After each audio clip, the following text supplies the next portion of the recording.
नमस्कार। खुलासा इंडिया में आपका स्वागत है। राजनीति की पाठशाला, आओ राजनीति करें।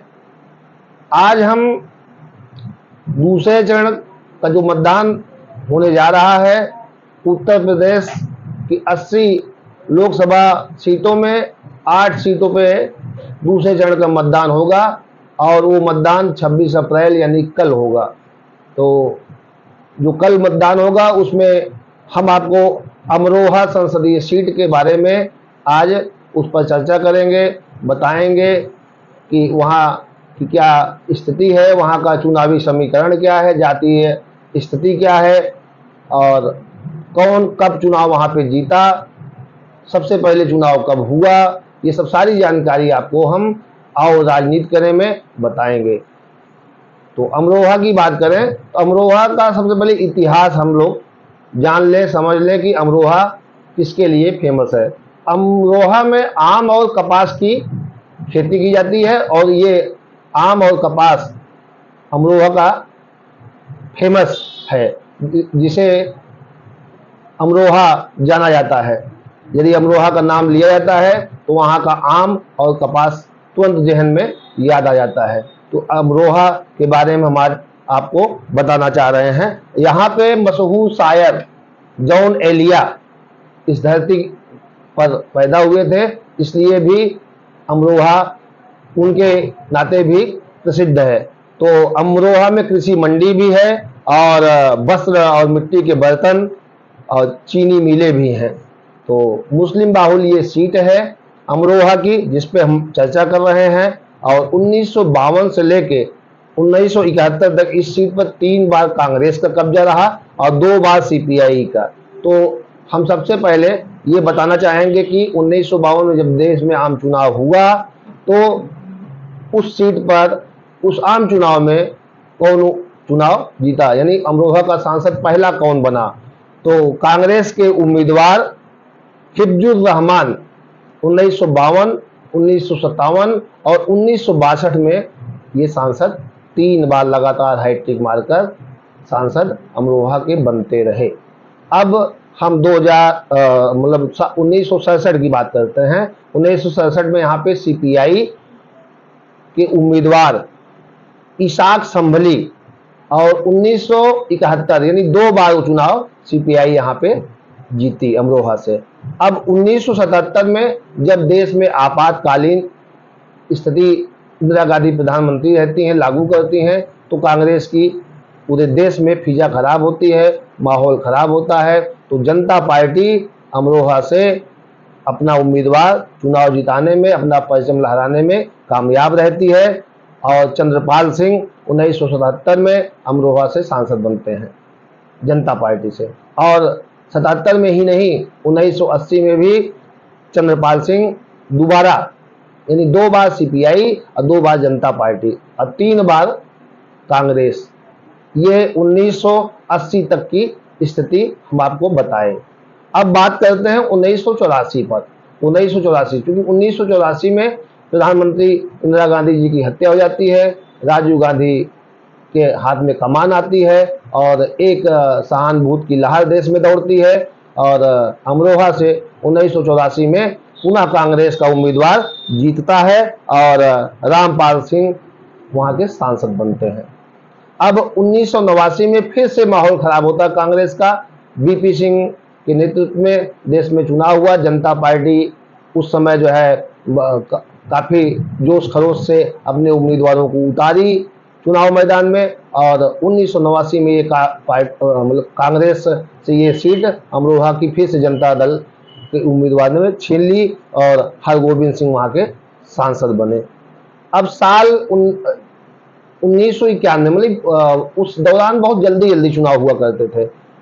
1989 में चुनाव हुआ, 1989 के बाद 91 में हुआ, फिर 96 में हुआ। तो ये कह लीजिए कि सरकार पूर्ण बहुमत की नहीं होती थी और मध्यावर्ती चुनाव हुआ करता था। तो कभी 2 साल में, कभी 1.5 साल में, कभी 3 साल में ऐसे चुनाव होते थे और पूर्णतः बहुमत की सरकार ना होने किसी एक दल की सरकार को बहुमत नहीं मिल पाता था, गठबंधन की सरकारें होती थी। इसलिए अपने चुनावी फायदे और नफा नुकसान के कारण पहले गठबंधन करते थे, बाद में गठबंधन तोड़ देते थे, जिसके नाते सरकार अल्पमत में आ जाती थी और वहाँ पे पुनः चुनाव कराने की स्थिति बनती थी। तो देश में जो है उस समय मध्यावर्ती चुनाव हुआ करता था। तो हम बताएं अब कि 1991 में चेतन चौहान भारतीय जनता पार्टी के उम्मीदवार रहते हैं और भारतीय जनता पार्टी का अमरोहा से पहली बार खाता खुलता है। फिर 1996 में ये सीट भाजपा से जो है सपा छीन लेती है। प्रताप सिंह सैनी यहाँ पे सांसद अमरोहा के बनते हैं। फिर 98 में चेतन सिंह चौहान जो क्रिकेटर हैं वो फिर से दोबारा 1998 में अमरोहा के सांसद बनते हैं।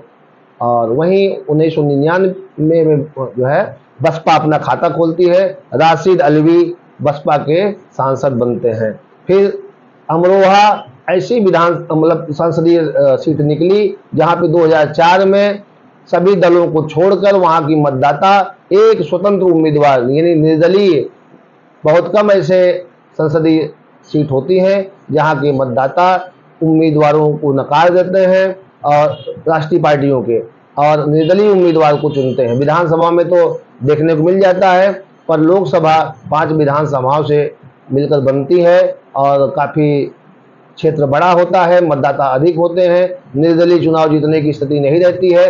परंतु अमरोहा ने इतिहास रचा और 2004 में निर्दलीय उम्मीदवार को अपना सांसद बनाया और निर्दलीय उम्मीदवार हरीश नागपाल चुनाव 2004 का जीत जाते हैं। अब 2009 की बात करते हैं कि 2009 में रालोद का उम्मीदवार देवेंद्र नागपाल चुनाव जीतते हैं और 2014 में देश में मोदी लहर आती है और अमरोहा से भारतीय जनता पार्टी पुनः ये सीट कब्जा कर लेती है। कंवर सिंह तंवर वहाँ के सांसद निर्वाचित होते हैं। 2019 की बात करें तो 2019 में रालोद, सपा और बसपा का गठबंधन होता है और बसपा के उम्मीदवार कंवर दानिश अली चुनाव जीत जाते हैं। हालांकि इस बार 2024 का जो चुनाव चल रहा है, इस चुनाव में कांग्रेस, सपा, आम आदमी पार्टी ये दल मिलके संयुक्त उम्मीदवार जो वर्तमान सांसद हैं बसपा के टिकट पर 2019 में चुनाव जीते थे, उन्हीं कुंवर दानिश अली को अपना उम्मीदवार बनाया है।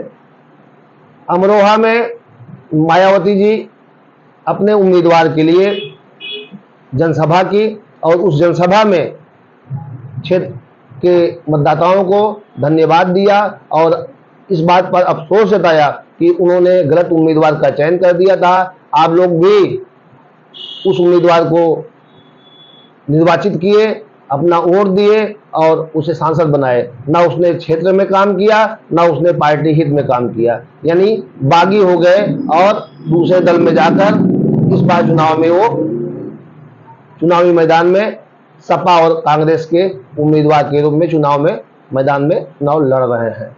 इस तरीके से अपने ही द्वारा, अपने दल द्वारा दिए गए उम्मीदवार के प्रति ऐसी टिप्पणी जनसभा में करके मायावती जी राजनीतिक रूप से अपने उम्मीदवार के लिए जो है कमजोरी साबित कर दी हैं कि वो कहीं न कहीं मतदाताओं के मन में ये बात आई कि जब आप ही ऐसे उम्मीदवार अपना बनाते हैं जो आपका ही नहीं रहता है, आपकी पार्टी का वफादार नहीं रहता है, तो क्षेत्र में कैसे वफादारी करेगा।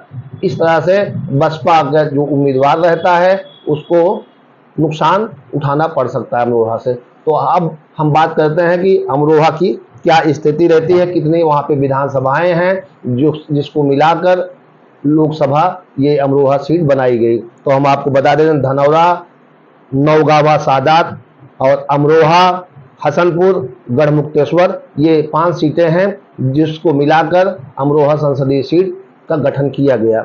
अमरोहा लोकसभा में मिलाया गया हापुड़ जिले से और 2022 में यहाँ पे जो चुनाव हुए तो धनौरा, हसनपुर और गढ़मुक्तेश्वर सीट पर भाजपा का कब्जा रहता है। वहीं नौगावा सादत और अमरोहा सीट पर समाजवादी पार्टी ने अपना उम्मीदवार जिताने में कामयाब रहती है। तो वहीं बात करें साल 2019 के लोकसभा चुनाव में बीएसपी के उम्मीदवार बताया कि मैंने कुंवर दानिश अली इस सीट पर चुनाव जीते थे, परंतु इस बार 2024 में वो कांग्रेस और सपा के उम्मीदवार हैं। यहाँ पे वोटरों की संख्या हम आपको बता दें कि अमरोहा सीट पर कुल कितने मतदाता हैं। तो कुल मतदाताओं की नजर डालेंगे तो 16,33,186 वोटर अमरोहा संसदीय सीट पर हैं। अब पुरुष मतदाताओं की बात करें तो पुरुष मतदाता 8 लाख हैं 68,912, जबकि महिला वोटरों की बात करेंगे तो 7,64,166 महिला मतदाता हैं। वहीं ट्रांसजेंडर की बात करेंगे तो 108 ट्रांसजेंडर मतदाता अमरोहा संसदीय सीट पर दर्ज हैं मतदाता सूची में। अमरोहा सीट पर पीएम मोदी, सीएम योगी और अखिलेश यादव, कांग्रेस के राहुल गांधी, पूर्व मुख्यमंत्री बसपा सुप्रीमो मायावती, ये सारे दिग्गज वहां पे चुनावी जनसभा कर चुके हैं। अपने अपने उम्मीदवारों के पक्ष में जनसभा कर लिए हैं। जनता से वहां पे अपने उम्मीदवार के लिए समर्थन मांगा, वोट मांगा कि अब हमारे उम्मीदवार को आप लोग जिताइए, और अपनी अपनी जनसभाएं करके वहां पे जनता से अपील कर चुके हैं।